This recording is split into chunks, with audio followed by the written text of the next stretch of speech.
Uhum. Depois que você entrou na comunidade, o que você acha que mudou? Assim, tipo, porque assim, eu sempre falo, pessoal, a comunidade não é só sobre design, é mentalidade. Porque não Sim. adianta você ser um designer monstro, porque eu conheço um monte, mas com uma Uhum. mentalidade de um designer júnior, né? Que é a mentalidade que a gente tem quando a gente está começando. Só que o que acontece, tem muita gente que tem uma mentalidade maravilhosa e tem um design ruim, e tem muita gente que tem um design maravilhoso e tem uma mentalidade de quem está começando.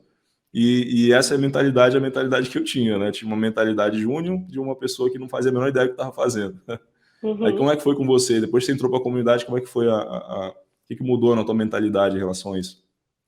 Eu acho que a primeira coisa que mudou foi a questão da minha organização e a forma que eu estava apresentando, né. Uhum, Tanto que hoje minha proposta de investimento não mudou muito, para falar a uhum, verdade.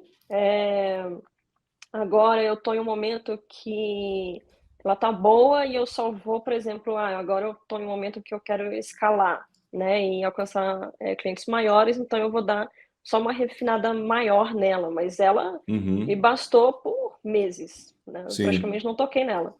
Uhum, Outra coisa que mudou foi, eu acho que a minha percepção de mercado, porque, por uhum, exemplo, uma coisa que eu acho que as pessoas acham é que: "Ah, mas será que tem espaço lá fora? Será que eu consigo fechar alguma coisa lá fora?". E apesar de quando eu entrei no Dolarizando, né, no Plagiados, uhum, eu pensei que eu já tinha uma mente um pouco aberta, né, em relação uhum, ao mercado internacional. Eu tinha tido, fechado alguns contratos, algumas coisas, e eu achava que eu conhecia. Então eu pensei: "Ah, deixa eu me aprofundar nisso", né, uma pessoa que uhum, já está nisso há mais tempo. Só que eu percebi que eu estava muito assim, né, eu estava muito focada, por exemplo, eu tenho um certo domínio no inglês, não é muito, mas é o suficiente para poder desenrolar ali uma conversa. Mas uhum, eu estava totalmente focada no americano, né, não tinha aham, aberto Europa, não tinha aberto Reino Unido, não tinha aberto em qualquer outro canto. Aí, uhum, tanto que, quando me perguntavam de, por exemplo: eu preciso saber inglês para poder entrar no mercado internacional", antes de conhecer a sua forma de trabalhar, eu falava: uhum, "Sim, você tem que saber, e muito bem". Até que, uhum, enfim, naquela aula, vocês sabem qual, eu uhum. percebi que não. E exatamente depois daquela aula que eu fui: "Nossa, então espera aí, deixa eu abrir mais um pouco", e exatamente por abrir mais um pouco que eu consegui, o caso, né, do case que a galera sabe, né, o que Aham. aconteceu. Deixa eu falar um pouquinho sobre esse case. Uhum. Eh, Enfim, foi um cliente que ele sabia, assim, o inglês dele é muito ruim, muito, muito simples, assim, meu, enfim, falava todo enrolado. Aham. E quando ele me passou a proposta, tudo em russo, enfim, estava tudo estranho. Mas mesmo assim eu peguei esse projeto e foi tecnicamente muito simples de ser feito, o Uhum. que foi muito legal. Foi para uma empresa de contabilidade, onde eles tinham, meu trabalho foi fazer as thumbnails dos artigos que eles iam publicar, né.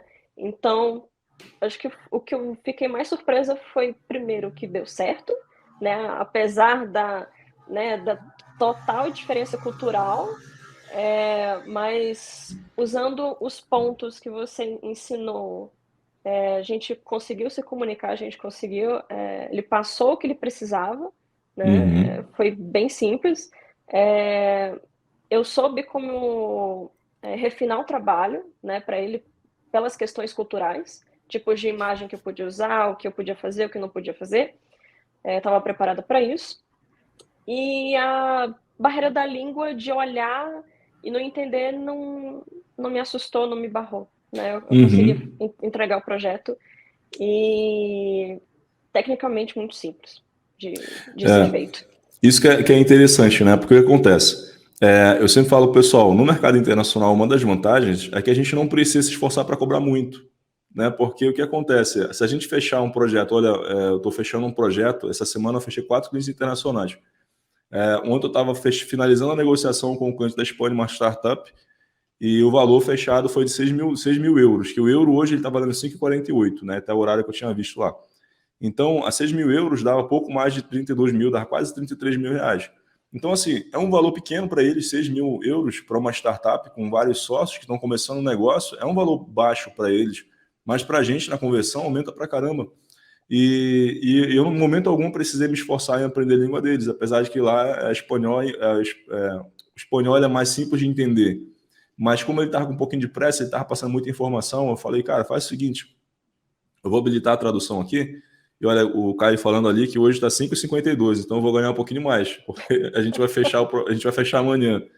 Né? A gente conversou ontem, passei toda a proposta, amanhã a gente vai fechar e tomara que esteja assim até lá.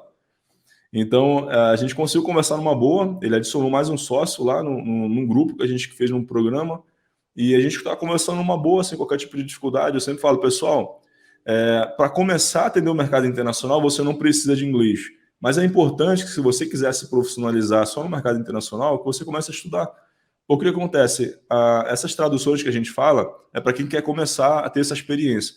Quando a pessoa começar a ter essa experiência, começar a ver que o faturamento está aumentando, aí você vai ter que começar a se esforçar um pouquinho mais para estudar.